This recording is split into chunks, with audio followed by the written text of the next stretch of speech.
พอเพียงกันสามัคคีเป็นกระปากที่ดีไมตรีสัมพันธ์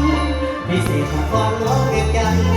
พิเศษนครหลวงเวียงจันทร์จะผ่านจัดงานเกิดของประสุนใหญ่นักร้องแก่ใจไปทั่วโลกานักร้องแก่ใจไปทั่วโลกาสุดยอดอาเซียนสัมพันธ์สุดยอดอาเซียนสัมพันธ์เป็นป่ารักกันเราเคยมีมาทางงานมหากรรมกีฬางานมหากรรมกีฬาปีนี้นะเปิดปีท่องเที่ยวรักกันคนเดียวกันเดียวมันก็เงาแม่ใจ